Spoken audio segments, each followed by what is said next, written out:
शहर से दूर एक छोटा सा गांव जहां से मैं बिलोंग करता हूँ। गांव के बीचों बीच एक पुराना गहरा अंधेरा कुआं जो बहुत ही बदनाम था अपनी खौफनाक इतिहास को लेकर।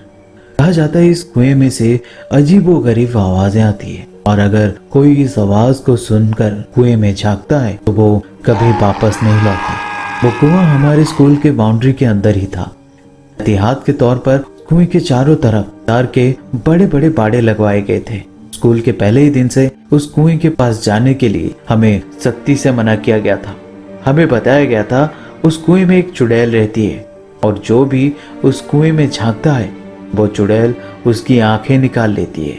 इस वजह से हमें से कोई भी उस कुएं के आसपास नहीं भटकता था। एक बार की बात है, इलेक्शन का टाइम था। बाहर से कुछ पोलिंग अफसर आने वाले थे जिनके रहने का बंदोबस्त हमारे स्कूल में ही किया गया। साथ ही उन लोगों के देखभाल के लिए मास्टर जी के साथ साथ मुझे और मेरे दोस्त रघु को उस रात स्कूल में रहने को कहा गया। बारिश का मौसम था। हल्की हल्की बारिश के साथ साथ तेज हवा भी बह रही।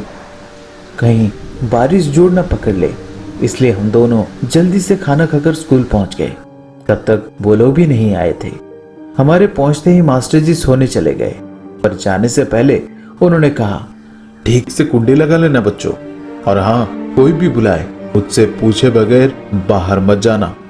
मास्टर जी सोने चले गए और उनके साथ साथ हम दोनों भी। यार रघु, इस कुएं के बारे में जो भी कहानी हमने सुना है वो सच है क्या? यूं ही बात करते करते दोनों की आंख लग गई थी। बाहर शोर शराबा कुछ भी नहीं था। बारिश भी थम चुका था और इस आवाज से रघु की आंख खुल जाती है। शायद बाहर कोई है, उठना यार। हम दोनों खिड़की से बाहर की ओर झांके। बाहर अंधेरा ही अंधेरा था चारों तरफ। कभी कभार बिजली कड़कने से चारों तरफ जगमगा उठता था। और इसी बीच हमने देखा एक लड़की जिसकी उम्र लगभग 14 से 15 साल की होगी। वो बारिश में जमा हुए पानी से खेल रही थी। इतनी रात को बिल्कुल बेखौफ, वो भी ऐसी जगह पे जहां शाम को भी लोग अकेले आने से डरते हैं। इतने में रघु बोला, अरे बाप रे, क्या ये वो वाली चुड़ैल है? रघु इतना ही बोला था कि अचानक वो लड़की एकदम से रुकी। शायद उसने हमारी मौजूदगी को भांप लिया था। देख, हम दोनों की तो जैसे सांसें ही अटक गई थी। उसने हमें सुन लिया। हमने दोबारा उस जगह देखा तो वो वहां से गायब हो चुकी थी। हम सोच ही रहे थे कि वो आखिर गई कहाँ। इतने में वो बिल्कुल हमारे सामने खड़ी हो गई।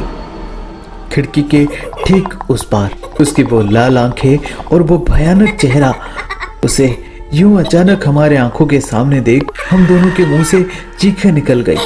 चीखें सुन मास्टर जी भी हाथ में एक टॉर्च लिए भागे भागे आए हमारे पास। हमने उस चुड़ैल को देखा। ये सुनकर मास्टर जी भी हक्का बक्का रह गए।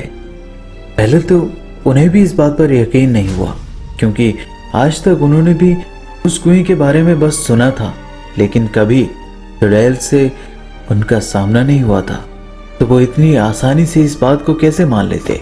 हाथ में टॉर्च लिए दबे पांव मास्टर जी उस कुएं की ओर चल पड़े। दिल में डर भी था कि कहीं सच में कोई चुड़ैल सामने ना आ जाए। और ऐसे ही डरते डरते मास्टर जी उस बाड़े के पास पहुंचे जहां उन्हें किसी ने उनके नाम से पुकारा। मास्टर जी भी भय और हैरानी से टॉर्च इधर उधर घुमाने लगे और अभी उन्होंने देखा वो चुड़ैल ठीक उस कुएं के ऊपर बैठी थी। मास्टर जी को सामने देख वो खिलखिलाकर हंसने लगी। इधर मास्टर जी भी पहली बार उस चुड़ैल को अपने सामने देख बहुत घबरा गए।